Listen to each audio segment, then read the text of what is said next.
Ce que vous allez entendre dans cette vidéo va probablement changer votre façon de regarder la Thaïlande, et si vous vivez déjà là, certains de ces dangers peut être en train de vous détruire en ce moment même, sans que vous le sachiez. On parle souvent de la Thaïlande comme d'un paradis. Les plages, la nourriture, le coût de la vie, le sourire des gens, et tout ça est vrai. Mais il y a une autre vérité, une vérité que personne ne vous dit, parce qu'elle n'est pas assez spectaculaire pour les blogs de voyage, pas assez scandaleuse pour les réseaux sociaux, et pas assez violente pour les journaux télévisés. Ce sont des dangers silencieux, des dangers lents, des dangers structurels. Et ils détruisent les étrangers non pas d'un seul coup, mais par l'accumulation patiente et invisible de risques qui se superposent au fil des mois et des années, jusqu'au jour où l'homme qui vit à l'intérieur de ces risques ne se souvient plus de ce que la sécurité signifiait. 15 dangers, 15 cas réels, 15 hommes qui ont appris à leurs dépenses ce que le guide touristique ne mentionne jamais. Du plus visible au plus invisible, de l'accident que vous voyez venir à l'érosion que vous ne remarquez pas, mon nom n'a aucune importance. Ce qui compte, c'est que chacune de ces histoires pourrait être la vôtre. If you've been enjoying the stories I tell, please consider hitting the subscribe button. Your support is crucial for the growth of this channel and helps me dedicate time to making this video despite my commitment to a full-time job. Thank you for being here. La Thaïlande se classe régulièrement parmi les 5 pays au monde avec le taux de mortalité routière le plus élevé, environ 30 à 35 décès pour 100 000 habitants par an, contre 5 pour 100 000 en France et 3 pour 100 000 au Royaume-Uni. Pour les étrangers sur 2 roues, le risque se multiplie de manière catastrophique. Aurélien Pasquier avait 33 ans. Responsable marketing dans une entreprise de logiciels à Poitiers, il s'était offert 3 semaines de vacances à Koh Samui, une récompense après une année de travail intense, un projet bouclé dans les délais, une promotion obtenue. Il avait réservé un bungalow en bord de mer, téléchargé 3 romans sur sa liseuse et comptait ne rien faire d'autre que nager, manger et dormir pendant 21 jours. Sa copine était restée en France, elle avait ses propres congés programmés en août, et Aurélien avait insisté pour partir seul, convaincu qu'il avait besoin de solitude pour recharger ses batteries après des mois de pression professionnelle. Le deuxième matin, il loua un scooter. Un modèle 125 cm3, le plus courant en Thaïlande. Coût 250 bahts par jour, environ 7 €. Le dépôt demandé, son passeport. C'est une pratique courante sur les îles, profondément déconseillée par toutes les ambassades, mais tellement répandue que personne ne la questionne. Aurélien n'avait pas de permis thaïlandais, pas de permis international, pas d'endorsement moto sur son permis français, le loueur ne lui proposa pas de casque, Aurélien n'en demanda pas. Il avait conduit un scooter exactement 2 fois dans sa vie, une fois en Corse à 22 ans, une fois sur un parking à Poitiers pour aider un ami à déplacer un véhicule. Il savait pas freiner correctement avec les 2 leviers, il connaissait pas le concept de frein moteur sur un 2 roues. Il portait des thons. 70 secondes après avoir quitté la boutique de location, un Songtiu, ses camionnettes transformées en transport collectif, fit demi-tour, sans clignotant sur la route principale qui ceinture l'île. Aurélien freina d'instinct en serrant le levier gauche, le frein avant avec toute la force de sa main. La roue avant se bloqua sur le sable qui recouvrait le goudron. Le scooter pivota, l'arrière dépassa l'avant, et Aurélien passa par-dessus le guidon à environ 40 km à l'heure. Son corps frappa le bitume de l'épaule droite d'abord, puis glissa sur 3 mètres. Fracture ouverte de la clavicule droite, abrasion cutanée couvrant environ 25% de son flanc droit, il portait un débardeur et un short de bain, aucune protection entre sa peau et l'asphalte. Commotion cérébrale, pas de casque. Ligaments déchirés de la cheville droite. Des morceaux de gravier incrustés dans la chair de son bras que les infirmières extrairaient un par un avec des pinces, sans anesthésie locale, pendant 45 minutes. Les urgences, les radiographies et la stabilisation coûtèrent 45 000 bahts. La chirurgie de la clavicule, une plaque et des vissants, 85 000 bahts. 5 nuits d'hospitalisation, 75 000 bahts. Les médicaments, 12 000 bahts. 3 rendez-vous de suivi, 10 à 8 000 bahts. Total, 335 000 bahts, environ 9 500 €. La demande de remboursement auprès de son assurance voyage fut refusée. La police de son contrat excluait les accidents de moto lorsque le conducteur ne possède pas de permis local valide. Ce n'est pas une particularité de son assureur. C'est la norme dans pratiquement tous les contrats d'assurance voyage du marché. Aurélien lut les conditions générales après l'accident. La clause était à la page 10 à 7, paragraphe 4, sous-section B en petits caractères, dans un document de 32 pages qu'il avait signé sans lire la veille de son départ. La phrase que personne ne prononce au comptoir de location. Si vous avez un accident avec ce scooter sans permis valide, votre assurance ne couvrira rien. Pas l'hôpital, pas la chirurgie, pas le rapatriement. Vous paierez tout de votre poche. Le scooter coûte 250 bahts par jour. L'accident coûte 335 000 bahts. C'est 1340 jours de location, 3 ans et demi en un seul impact de 70 secondes. On estime que 70 à 80% des blessures de touristes étrangers en Thaïlande impliquent des deux roues. La convergence de facteurs est létale, conducteur inexpérimenté, aucune exigence de permis appliquée par les loueurs, conduite à gauche qui désoriente les Européens continentaux, revêtement routier dégradé par le climat tropical, normes de conduite thaïlandaise qui privilégient le flux sur les règles, et absence quasi totale du port du casque chez les touristes.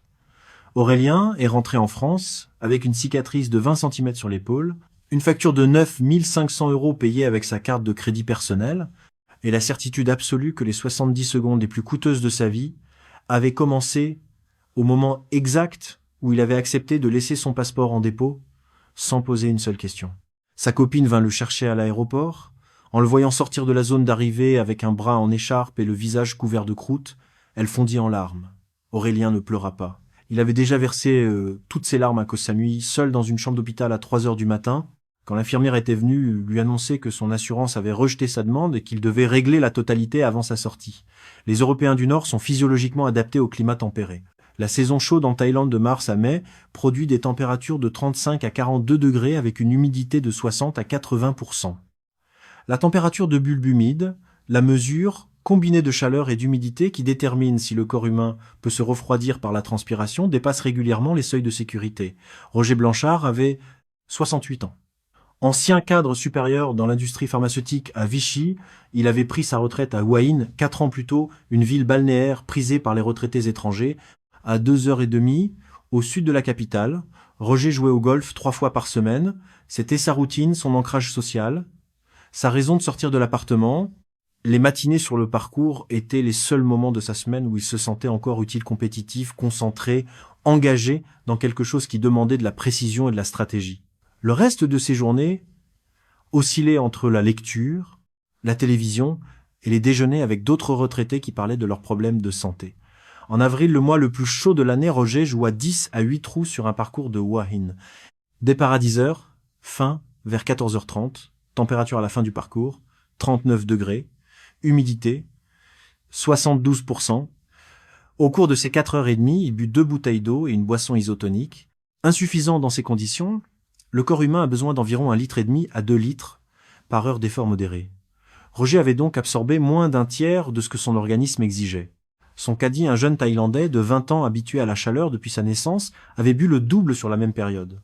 Sur le 17e green, Roger ressentit de la confusion, puis sa transpiration s'arrêta brutalement. C'est un signe critique quand la transpiration cesse en situation de chaleur extrême, le système de refroidissement du corps a capitulé. Son rythme cardiaque s'emballa. Ses mains tremblèrent. Il essaya de placer sa balle sur le green mais ne parvenait plus à coordonner ses gestes. Il marmonna quelque chose d'incohérent à son partenaire de jeu, un Allemand qui crut d'abord à une plaisanterie puis ses genoux cédèrent et il s'effondra sur le gazon artificiel. Son caddie appela une ambulance. Diagnostic. Coup de chaleur sévère. Température corporelle à l'admission, 40,8 degrés. Le coup de chaleur est une urgence médicale avec un taux de mortalité de 10 à 50% selon la rapidité du traitement. Roger survécut mais passa 3 jours en soins intensifs, souffrit d'une insuffisance rénale temporaire qui nécessita une perfusion continue pendant 48 heures et fut averti par son cardiologue que le coup de chaleur augmente le risque d'événements cardiaques futurs. Son médecin lui interdit formellement toute activité physique en extérieur entre 10h et 6h pendant la saison chaude. Pour Roger, cette interdiction revenait à lui retirer la seule activité qui structurait ses semaines.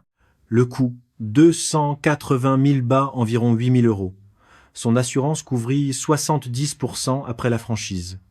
Le danger dont personne ne parle, les maladies liées à la chaleur sont le risque médical le plus sous-déclaré pour les résidents étrangers en Thaïlande. Elles ne génèrent pas de gros titres comme les accidents de moto ou les noyades. Elles s'accumulent silencieusement des années de déshydratation chronique, de stress thermique sur le système cardiovasculaire, de sommeil perturbé par les nuits chaudes et la défaillance progressive d'adaptation que les corps vieillissants subissent quand ils sont exposés à une chaleur tropicale soutenue. Roger n'avait pas commis une erreur spectaculaire. Il avait commis la même erreur que des milliers de retraités étrangers commettent chaque semaine, sous-estimer à quel point 39 degrés et 72% d'humidité sont fondamentalement hostiles à un corps qui a passé 6 décennies à Vichy. La Thaïlande opère un système de double tarification, à la fois formel et informel, pour les étrangers. Les parcs nationaux facturent aux étrangers 200 à 400 bahts contre 20 à 40 bahts pour les Thaïlandais. Les temples facturent des droits d'entrée aux étrangers que les Thaïlandais ne paient pas. Les restaurants dans les zones touristiques, les taxis et les prestataires de services appliquent routinièrement des prix plus élevés aux visages non thaïlandais. Éric Deschamps avait 54 ans, ancien enseignant à Nantes, il vivait à Chiang Mai depuis 6 ans. Il parlait un thaï fonctionnel suffisant pour marchander au marché, commander son menu et tenir une conversation basique avec ses voisins. Il mangeait dans les mêmes échoppes que ses voisins thaïlandais, payait ses impôts locaux et contribuait à l'économie de son quartier. Il connaissait le prénom de la vendeuse de fruits au coin de sa rue, le nom du chat du gardien de son immeuble et l'anniversaire de la fille de son propriétaire. Et pourtant, chaque jour, dans chaque transaction, il payait plus. Son estimation annuelle de cette taxe invisible, les visites de parcs nationaux 6 par an lui coûtaient 300 bahts, là où un Thaïlandais payait 40 bahts, soit un surcoût annuel de 1560 bahts. Les entrées de temple 10 par an étaient gratuites pour les Thaïlandais, mais lui coûtaient en moyenne 50 bahts chacune, soit 500 bahts. Les surcoûts de taxi et de tuk-tuk, estimés à 3 fois par mois, ajoutaient environ 1800 bahts par an. Les surcoûts au marché et chez les vendeurs ambulants estimés à 1 fois par semaine représentaient environ 1040 bahts. Et les majorations des prestataires de services plombiers, électriciens, environ 4 interventions par an, ajoutaient environ 2000 bahts. Total annuel de cette taxe invisible, environ 6900 bahts. Environ 200 €. 200 € par an, ce n'est pas financièrement dévastateur. Mais l'impact psychologique se cumule au fil des années. La conscience constante, ambiante, que vous payez plus cher simplement parce que vous êtes étranger dans un pays que vous avez choisi comme domicile, où vous payez un loyer, achetez vos courses et contribuez à l'économie locale, produit un ressentiment spécifique, de basse intensité, qui corrode la bienveillance. Eric, qui aime la Thaïlande, le décrit ainsi: c'est pas l'argent, c'est le message. Le message, c'est: tu n'es pas d'ici et tu ne le seras jamais. 6 ans que je vis ici, 6 ans que je paie mes factures ici, et la dame au guichet du parc national me regarde et tape le prix étranger sans une seconde d'hésitation. 6 ans, et je suis toujours un visiteur dans le seul endroit que j'appelle chez moi. La Thaïlande ne place pratiquement aucune barrière entre une personne et l'alcool. Les supérettes, il y en a environ 13 000 dans le pays, vendent bière et spiritueux de 11h à 14h et de 10 à 7h à minuit. Les bars dans les zones de divertissement servent du midi à 2h du matin, parfois plus tard selon le niveau d'application des règles. Les restaurants servent de l'alcool avec les repas à toute heure. Cédric Aubry avait 47 ans. Développeur indépendant originaire de Toulouse, il travaillait à distance depuis Pattaya depuis 4 ans. En France, il buvait socialement dîner du week-end, bières occasionnelles après le travail. Son médecin traitant à Toulouse l'avait classé dans la catégorie consommation modérée lors de son dernier bilan de santé, 2 mois avant son départ pour la Thaïlande. Rien d'alarmant. Rien qui aurait déclenché une conversation sérieuse. À Pattaya, sa consommation avait suivi une pente sans friction. La première année, 2 à 3 bières par soirée. Achetée à la supérette du coin 65 bahts chacune et consommée sur son balcon en regardant le soleil se coucher sur le golfe, juste pour décompresser. Il travaillait bien, livrait ses projets dans les délais, répondait à ses clients avec professionnalisme. L'alcool était un accompagnement, pas un besoin. La deuxième année, 4 à 5 bières par soirée à partir de 15h. Il avait ajouté un whisky local avant le dîner, 185 bahts la bouteille. Une bouteille durait 3 jours. C'est juste la routine ici. Il avait remarqué que ses matinées étaient plus lentes, que sa concentration avant midi s'était érodée, mais il attribuait cela au décalage horaire permanent avec ses clients européens et au climat qui invitait à la paresse. La troisième année, 6 à 8 bières par jour, à partir de midi. La bouteille de whisky durait 2 jours. Il sortait dans un bar 3 à 4 soirs par semaine. Dépenses mensuelles en alcool. Environ 8 000 à 12 000 bahts, entre 230 et 340 €. Tout le monde boit ici. Il avait commencé à annuler des appels avec ses clients en prétextant des problèmes de connexion. La vérité était que sa voix à 11h du matin portait encore les traces de la nuit précédente, un léger empattement, une lenteur dans les réponses qu'un client attentif aurait remarqué. La 4e année, 8 à 12 unités d'alcool par jour. Tremblements matinaux, s'il ne buvait pas avant midi. Il avait changé de marque de bière passant à une moins chère, mais avec un taux d'alcool plus élevé, 6,4% au lieu de 5%, 2 bouteilles de whisky par semaine. Il avait cessé de participer à ses réunions de travail à distance avant 14 heures, parce que sa coordination matinale n'était pas fiable. Il avait perdu un client le plus ancien, celui avec qui il travaillait depuis 7 ans, qui lui envoya un courriel poli expliquant qu'il cherchait quelqu'un de plus disponible. Pris 14 kilos. Sa tension artérielle, 15,5 sur 9,5. Son visage dans le miroir le matin bouffi, grisâtre. Les yeux injectés ne ressemblaient plus à celui de l'homme qui avait atterri à Pattaya 4 ans plus tôt avec un sac à dos et l'enthousiasme de quelqu'un qui commençait une aventure. Estimation de ses dépenses totales en alcool sur 4 ans, environ 360 000 bahts, plus de 10 000 euros. Cédric ne s'est jamais identifié comme alcoolique, il n'a aucun diagnostic. Il n'a jamais cherché d'aide. En France, sa consommation aurait déclenché l'inquiétude de collègues, d'amis, d'un médecin traitant qui le voit chaque année.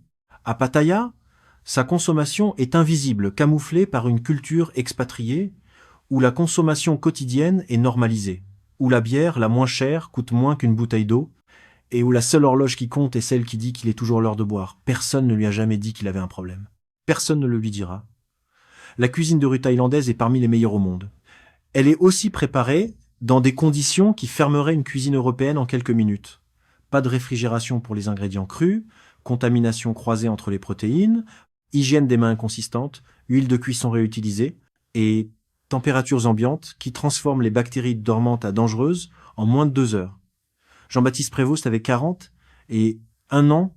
Architecte à Lyon, il était à Bangkok pour une consultation professionnelle, un projet de rénovation d'hôtel dans le quartier historique. C'était son 3e voyage en Thaïlande. Il se considérait comme un voyageur expérimenté, quelqu'un qui connaissait les pièges, qui savait distinguer les étals fiables des étals douteux. Il avait tort. Le 3e soir, vers 23 heures, il mangea une salade de papaye verte achetée à un chariot ambulant dans une ruelle adjacente à une artère touristique connue. La salade était exposée à l'air libre depuis environ 10 à 7 heures. La sauce de poisson fermenté n'était pas réfrigérée. Le mortier utilisé pour préparer le plat était rincé à l'eau du robinet entre chaque client. Le vendeur manipulait alternativement les billets de banque et les ingrédients sans se laver les mains. Dans les 12 heures qui suivirent, vomissements violents, diarrhée explosive, crampes abdominales, fièvre à 38,7 degrés. Diagnostic dans une clinique privée, gastro-entérite bactérienne aiguë, probablement une salmonelle ou une souche pathogène. Traitement, réhydratation orale, antibiotiques, antiémétiques. Jean-Baptiste fut confiné dans sa chambre d'hôtel pendant 3 jours, rata 2 réunions avec son client, dont une visite de chantier qui avait été planifiée 6 semaines à l'avance et perdit 3,5 kg. Il passa ces 3 jours allongé sur le carrelage de sa salle de bain, trop faible pour atteindre le lit, hydratant son corps avec des gorgées d'eau tiède qu'il vomissait 1 fois sur 2. Le coût direct, 4 200 bahts, environ 120 euros, pour la consultation et les médicaments. Le coût indirect, les réunions manquées nécessitèrent un second voyage à Bangkok 6 semaines plus tard. Vol, 780 euros. Hôtel, 420 euros. Coût total d'une assiette de salade de papaye, environ 1450 euros. Sans compter la confiance du client, qui exprima poliment son irritation face à l'annulation de dernière minute et attribua le contrat de supervision à un cabinet local. On estime que 30 à 50% des visiteurs qui viennent pour la première fois en Thaïlande subissent une forme de diarrhée du voyageur. Les résidents de longue durée développent une immunité partielle mais restent vulnérables aux infections sévères, particulièrement avec les fruits de mer insuffisamment cuits, la viande mal conservée et les préparations de légumes crus pendant la saison chaude. La Thaïlande compte environ 8 à 10 millions de chiens errants. Ils sont partout sur les plages, dans les enceintes des temples, dans les ruelles résidentielles, sur les routes rurales. La plupart sont dociles, certains ne le sont pas. La rage reste endémique en Thaïlande, environ 10 à 15 décès humains confirmés par an, plus un nombre estimé non déclaré. Sylvain Munier avait 50 ans.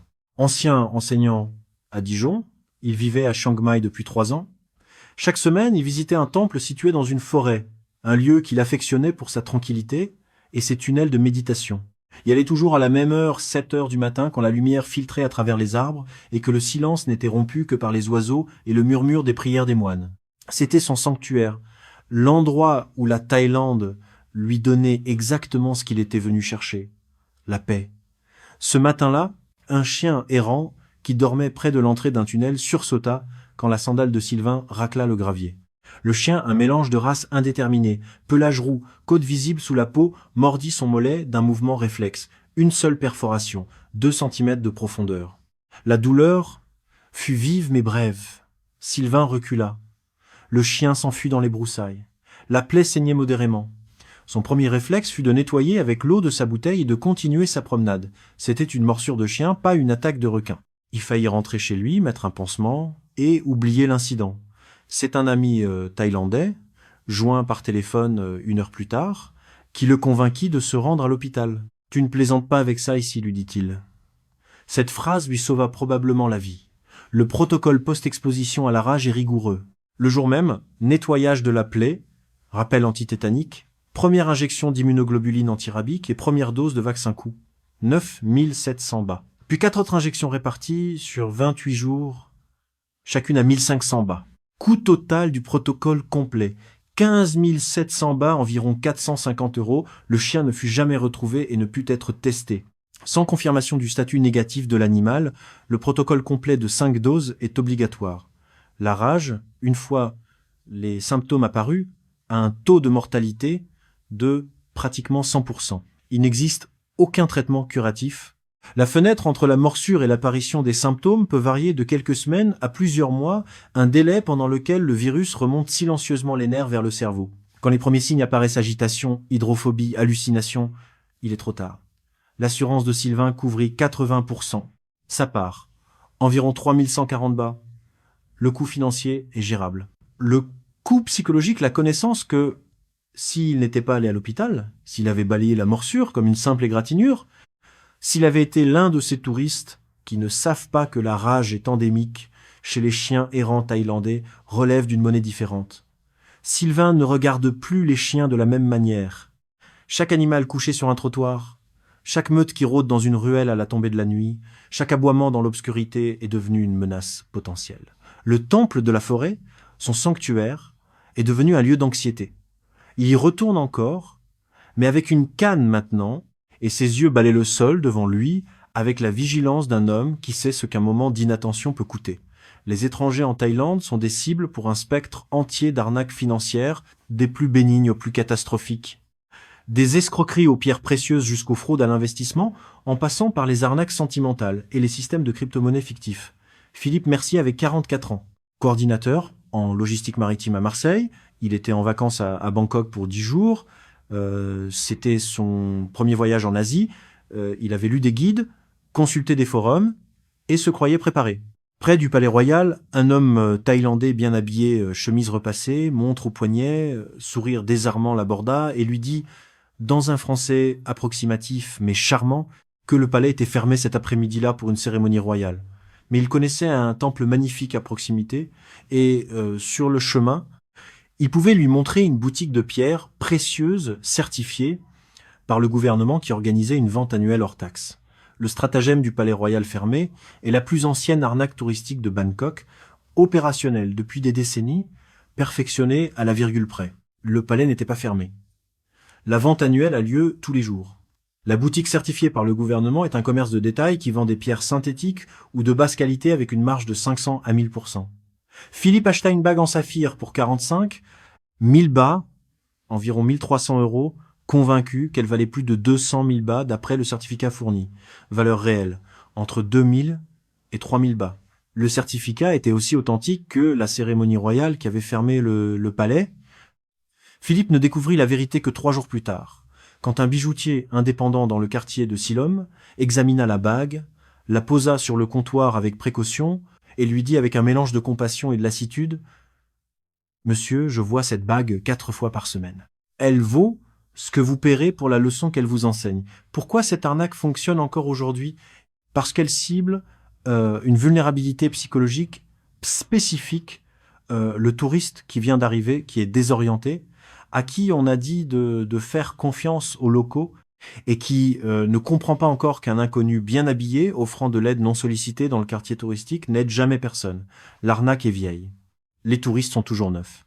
Les côtes thaïlandaises, tant sur le golfe que sur la mer d'Andaman, abritent des méduses-boîtes, des physalis, des oursins, des poissons-pierres et occasionnellement des pieuvres à anneaux bleus. Les piqûres de méduses-boîtes peuvent être mortelles en quelques minutes. Thomas Guérin avait 29 ans. Moniteur de surf à Biarritz, il était en vacances à Koh Samui. Un homme qui avait passé sa vie dans l'océan, qui connaissait les courants, les marées, les récifs, et qui traitait la mer avec le respect professionnel d'un homme dont elle était le lieu de travail. Il nageait sur une plage en octobre, en pleine saison des méduses, qui s'étend de mai à novembre sur la côte du Golfe. Aucun panneau d'avertissement sur la plage. Aucun drapeau. Aucune indication quelconque que l'eau contenait autre chose que du sel et des poissons. Un tentacule de méduse boîte pratiquement invisible dans l'eau, translucide, fin comme un fil de pêche, s'enroula autour de son avant-bras et de son bras. La douleur fut instantanée. Thomas la décrivit comme une sensation de fer à marqué brûlant combinée à une électrocution simultanée. Il hurla un cri réflexe, animal, et sortit de l'eau en courant, le bras serré contre sa poitrine, convaincu pendant un instant irrationnel qu'il avait été mordu par un requin. Les premiers secours sur la plage furent corrects, un sauveteur thaïlandais appliqua du vinaigre, ce qui neutralise les cellules urticantes restantes. À l'hôpital antihistaminique, gestion de la douleur, surveillance cardiaque, le venin de méduse-boîte peut provoquer un arrêt cardiaque, 24 heures d'observation, 10 jours de changement de pansement quotidien et des cicatrices permanentes sur l'avant-bras droit des zébrures linéaires et surélevées en forme de tentacules qui dessinent sur sa peau une carte de ce que l'eau contenait ce jour-là. Coût 28 000 bahts, environ 800 €. Couvert par l'assurance. Le danger dont personne n'avertit, la plupart des plages thaïlandaises n'ont aucun système d'alerte aux méduses, aucune station de vinaigre et aucun personnel formé à la réponse d'urgence. Le sauveteur qui aida Thomas était une exception. Sur de nombreuses plages, en particulier sur les îles, il n'y a aucun sauveteur du tout. La noyade est la première cause de décès chez les touristes étrangers en Thaïlande, environ 300 à 400 par an, et les piqûres de méduses sont le risque marin le moins visible dans un environnement où les touristes nagent avec la même confiance décontractée qu'ils auraient en Méditerranée, une mer qui n'a pas de méduse-boîte. Les normes de construction en Thaïlande existent, mais leur application est inconsistante, particulièrement dans la construction résidentielle, les bâtiments anciens et les zones rurales. Le câblage électrique, la mise à la terre et les standards de protection des circuits sont significativement en dessous des normes européennes. Michel Gravier avait 62 ans. Ingénieur électricien retraité originaire de Grenoble, l'ironie n'échappe à personne, il vivait dans une maison louée près d'une ville du nord-est du pays. Un homme qui avait passé 35 ans à inspecter des installations électriques, à rédiger des rapports de conformité, à refuser des mises en service parce qu'un câble de terre manquait ou qu'un disjoncteur différentiel n'avait pas été installé. Un homme pour qui la sécurité électrique n'était pas un concept abstrait, mais une discipline quotidienne, un réflexe professionnel, une obsession légitime. Sa salle de bain était équipée d'un chauffe-eau instantané, le type mural courant dans toute la Thaïlande, où un élément chauffant électrique est intégré directement dans le pommeau de douche. Ces appareils consomment 3000 à 4500 watts et sont généralement câblés directement sur le circuit principal, sans disjoncteur différentiel dédié. Michel avait remarqué l'installation le jour de son emménagement. Il avait noté mentalement qu'il devrait faire vérifier le câblage. Puis les semaines avaient passé.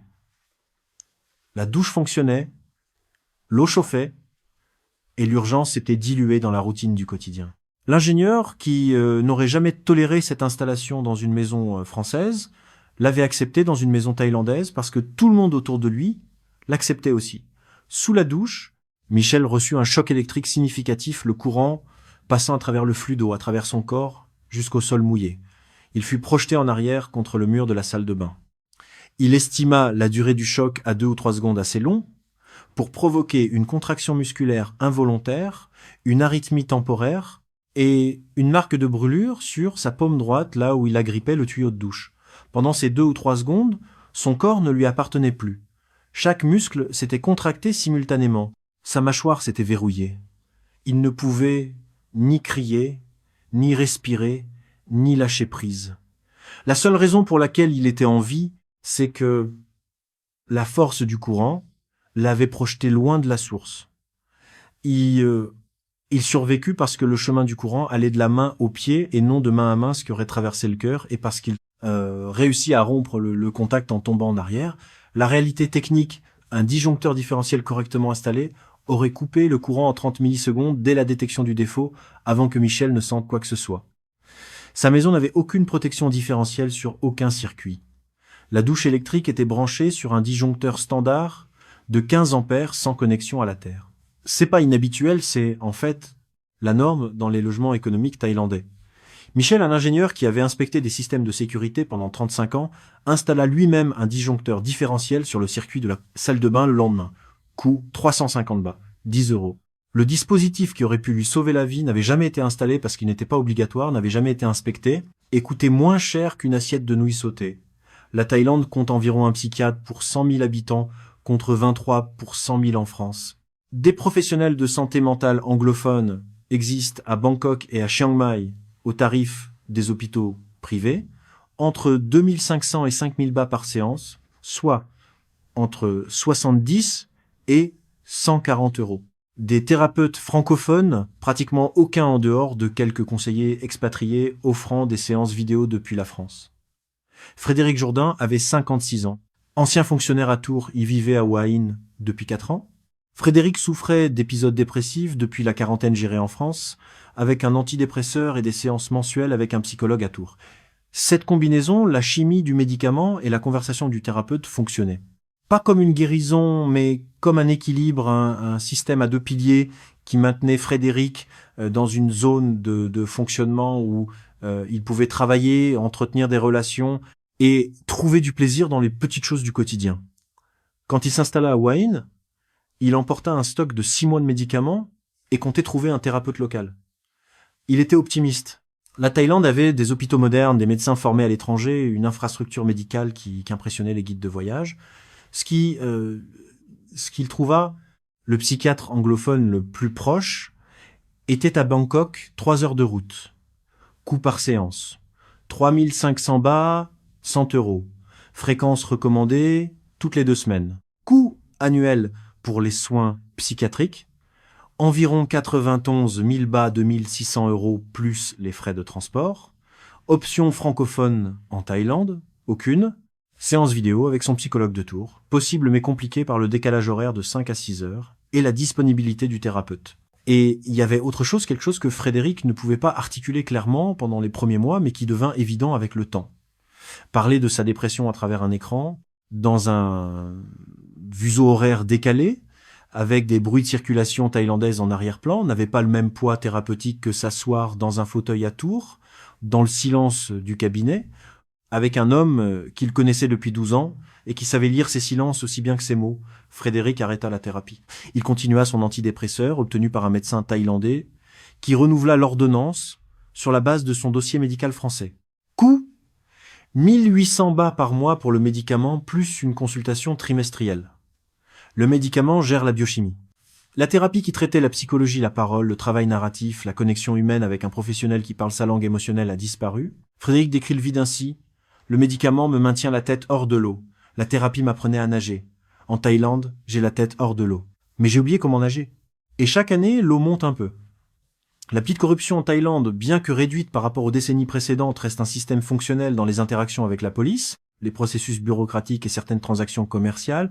Les étrangers perçus comme riches et juridiquement vulnérables sont des cibles disproportionnées. Bruno Delmas avait 45 ans, consultant en restauration originaire de Bordeaux. Il travaillait à Bangkok légalement avec un permis de travail. Un homme méthodique, organisé, qui connaissait la réglementation thaïlandaise mieux que la plupart des expatriés, parce que son métier l'exigeait. Il conseillait des restaurants sur les normes d'hygiène, les licences d'alcool, les permis de construction. Il savait comment le système fonctionnait. Ce qu'il ne savait pas, c'est comment le système fonctionnait quand le système décidait de ne pas fonctionner. Un soir, vers 23h30, il rentrait d'un dîner avec un client en conduisant la voiture de son entreprise. Il avait bu 2 verres de vin en 3 heures, accompagné de nourriture bien en dessous des limites légales françaises, mais la limite légale d'alcoolémie en Thaïlande est de 0,05% et l'application est variable, la calibration des éthylotestes inconsistante. Un barrage de police l'arrêta. L'officier administra un test d'alcoolémie. Le résultat ? 0,06% marginalement au-dessus de la limite. L'officier informa Bruno que la sanction était une amende pouvant aller jusqu'à 10 000 bahts, une possible suspension de permis et une potentielle détention pour la nuit. Puis l'officier dit dans un français hésitant mais efficace. Mais est-ce qu'on peut régler ça maintenant? Solution rapide. 5 000 bahts. Bruno paya. En liquide. Pas de reçu. L'officier le laissa passer. L'interaction dura 4 minutes. Le calcul, 5 000 bahts contre une détention potentielle pour la nuit, des poursuites formelles, une comparution au tribunal, des complications avec le permis et une notification à l'employeur. Le pot de vin est rationnel et c'est précisément pour cela que le système fonctionne. Il est conçu pour être moins cher et plus rapide que le processus légal, ce qui garantit que la majorité des cibles paient sans résistance. Bruno estime avoir été ainsi mis à contribution 3 fois en 2 ans. Total de cette taxe informelle. 14 000 bahts, environ 400 €. Il considère cela comme un coût opérationnel. Ses collègues thaïlandais lui disent « Tu paies le prix étranger. Nous, on paie moins. Même la corruption a sa double tarification. La Thaïlande connaît des inondations sévères chaque année la saison des moussons, de juin à octobre, produit des submersions généralisées dans les quartiers périphériques de la capitale, les zones basses de Chiang Mai et pratiquement tout le plateau du Nord-Est. Les inondations de 2011 causèrent des dommages estimés à plus de 40 milliards d'euros. Des inondations moins catastrophiques se produisent chaque année, affectant les résidents étrangers de manière que les brochures touristiques ne mentionnent jamais. Luc Bataille avait 60 ans, ancien banquier à Lyon. Il vivait dans un appartement en rez-de-chaussée dans un quartier résidentiel du sud-est de la capitale. Il avait choisi cet appartement pour 3 raisons. Le prix 30% moins cher, que les étages supérieurs, la commodité pas d'escalier, pas d'ascenseur à attendre, et le petit jardin privatif qui donnait sur une allée bordée d'arbres. L'agent immobilier lui avait montré l'appartement en février, saison sèche. Ciel bleu, sol sec. Luc n'avait pas pensé à demander ce qui se passait en septembre. En septembre, les pluies provoquèrent une inondation localisée niveau d'eau dans la rue, environ 40 cm. L'appartement de Luc prit 15 cm d'eau, durée de l'inondation, 36 heures. Pendant ces 36 heures, Luc regarda impuissant l'eau brunâtre monter centimètre par centimètre à travers le seuil de sa porte, infiltrer le joint de la baie vitrée et transformer son salon en aquarium boueux. Il empila ce qu'il pouvait sur les meubles les plus hauts, débrancha l'électricité par précaution et passa la nuit assis sur son plan de travail de cuisine, les pieds relevés, à écouter le clapotis de l'eau contre les pieds de sa table basse. Les dégâts mobilier en bois gondolé et moisi, 28 000 bahts de remplacement. Électronique, ordinateur portable, routeur, multiprise, 35 000 bahts. Vêtements et livres sur les étagères basses, 8 000 bahts. Revêtement de sol stratifié gondolé, 22 000 bahts de réparation. Nettoyage en profondeur et traitement anti-moisissure, 8 500 bahts. Total. 101 500 bahts, environ 2 900 €. L'assurance de luxe souscrite sur recommandation du syndic de l'immeuble couvrait l'incendie et le vol. Elle ne couvrait pas les inondations. C'est la norme pour la plupart des polices d'assurance immobilière de base en Thaïlande. La couverture inondation est soit exclue, soit disponible en option à un coût supplémentaire significatif. La leçon, les appartements rez-de-chaussée dans les zones inondables de la capitale sont moins chers pour une raison. La raison arrive chaque septembre. La police touristique thaïlandaise, le numéro d'urgence 1155, est souvent présenté comme le filet de sécurité du visiteur étranger, une force bilingue dédiée à la protection des touristes. La réalité est plus nuancée. La police touristique a une autorité juridictionnelle limitée, assure principalement des fonctions de conseil et de médiation et ne peut pas se substituer à la police régulière dans les affaires criminelles. Antoine Dufour avait 38 ans, directeur de restaurant à Nice, il était en vacances à Phuket. Le coffre-fort de sa chambre d'hôtel fut ouvert pendant qu'il était à la plage. Manquant, 2 000 € en liquide, une chaîne en or et sa carte de crédit de secours. Il signala le vol à la police touristique. Le processus fut le suivant. La police touristique prit sa déposition professionnellement et avec compassion. Ils l'accompagnèrent au commissariat local pour déposer une plainte formelle nécessaire pour la demande d'indemnisation auprès de l'assurance. La police locale enregistra la plainte dans un document que Antoine ne pouvait ni lire ni vérifier. La police touristique informa Antoine que l'enquête sur les vols dans les hôtels était très difficile, sans preuve vidéo. La caméra du couloir de l'hôtel ne fonctionnait pas ce jour-là. Aucune arrestation ne fut effectuée, aucun suspect ne fut identifié, aucun bien ne fut récupéré. Le rapport de police essentiel pour la demande d'assurance décrivait les objets manquants à des valeurs nettement inférieures à celles déclarées par Antoine. Ces 2 000 € en liquide étaient enregistrés comme 20 000 bahts, environ 570 €. La chaîne en or était listée comme bijou fantaisie. Antoine suspecta que les valeurs avaient été délibérément sous-estimées, mais ne put contester un document qu'il ne pouvait pas lire. Il signa au bas de la page parce qu'on lui dit que c'était nécessaire, parce que l'officier attendait et parce qu'il ne voyait pas d'alternative. Le résultat de l'assurance, son assurance voyage, remboursa 70% des valeurs figurant dans le rapport de police, pas des valeurs déclarées par Antoine. Récupération. Environ 475 € sur une perte estimée à 3200 €. La vérité que personne ne formule clairement, la police touristique est un service de liaison, pas un organe d'enquête. Elle facilite, elle traduit, elle fait de la médiation, elle n'enquête pas, ne poursuit pas et ne récupère rien. L'attente du visiteur étranger façonnée par les standards policiers européens selon laquelle signaler un crime mène à une enquête, l'enquête mène à des suspects et les suspects mènent à une restitution, ne correspond pas au système policier thaïlandais. Le rapport n'est pas le début d'un processus. C'est le processus. La Thaïlande abrite environ 200 espèces de serpents, dont plus de 60 sont venimeuses. Le pays compte aussi des scorpions, des scolopendres géantes dont la morsure est extrêmement douloureuse, des varans et diverses espèces d'araignées. Ces animaux ne se cantonnent pas à la jungle. Ils apparaissent dans les jardins de banlieue, les cages d'escaliers d'immeubles, les canalisations de salles de bain et les placards de chambre. Jacques Renard avait 65 ans. Ancien enseignant à Clermont-Ferrand, il vivait dans une maison louée près de Chiang Rai, une ville du Nord, entourée de montagnes et de forêts, où la frontière entre l'habitat humain et le territoire animal est une ligne imaginaire que seuls les humains respectent. À 6 heures du matin, Jacques entra dans sa cuisine pour faire du café et trouva un cobra à monocle environ 1,40 m de long lové sous l'évier. Le serpent était probablement entré par un espace autour d'une canalisation dans le mur, un trou de la taille d'une pièce de monnaie, suffisant pour laisser passer un reptile qui peut aplatir ses côtes et se faufiler dans des ouvertures que l'œil humain juge impénétrables. Le cobra à monocle est l'un des serpents les plus dangereux de Thaïlande. Son venin est principalement neurotoxique, provoquant une paralysie respiratoire. Les morsures non traitées ont un taux de mortalité d'environ 20 à 30%. Le serpent, en position levée sous l'évier, avait relevé la tête et déployé sa coiffe, le signe universel que l'animal se sent menacé et se prépare à frapper. Jacques se trouvait à moins de 2 mètres. La distance de frappe d'un cobra à monocle de cette taille est d'environ 1 mètre, la moitié de la distance qui les séparait. Un pas de plus, et l'issue de cette rencontre matinale aurait été radicalement différente. Jacques, par chance, n'essaya ni de manipuler ni de chasser le serpent. Il recula, ferma la porte de la cuisine et appela un voisin thaïlandais qui appela le chef du village, qui appela un attrapeur de serpents local.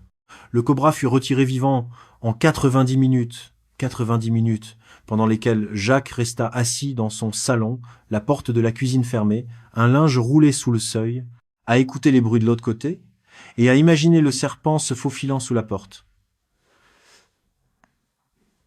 Coût. 500 bahts pour l'attrapeur de serpents, 14 €. Scellement de l'espace autour de la canalisation par un bricoleur, 800 bahts, 23 €. Rétablissement psychologique, en cours. Les rencontres avec des serpents dans les habitations rurales et semi-rurales thaïlandaises sont fréquentes particulièrement pendant la saison des pluies, quand les inondations poussent les serpents vers hauteur, c'est-à-dire vers les maisons. Les cobras royaux, les cobras à monocle, les vipères malaisiennes et les vipères vertes sont les espèces les plus médicalement significatives rencontrées en milieu résidentiel. Depuis cet événement, Jacques vérifie chaque pièce avant d'y entrer. Il dort avec un linge roulé sous la porte de sa chambre pour boucher l'espace. Il garde le numéro des urgences et celui de l'hôpital le plus proche enregistré sur l'écran d'accueil de son téléphone. Il n'a plus marché pieds nus dans sa propre maison depuis cette rencontre. Et chaque matin, quand il pousse la porte de sa cuisine pour faire son café, il allume d'abord la lumière, attend 3 secondes et balaie le sol du regard avant de poser le pied à l'intérieur.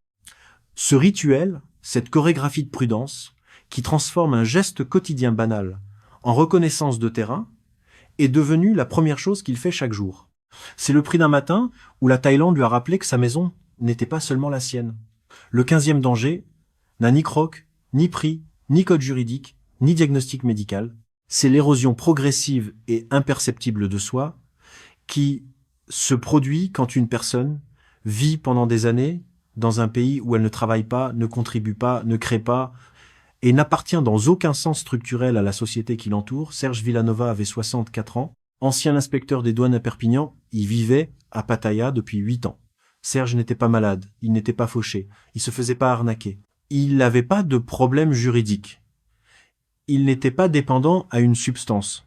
Il n'était pas seul, au sens aigu du terme. Il avait une compagne thaïlandaise, un petit cercle de connaissances expatriés et une routine quotidienne. Par toutes les mesures extérieures, il allait bien.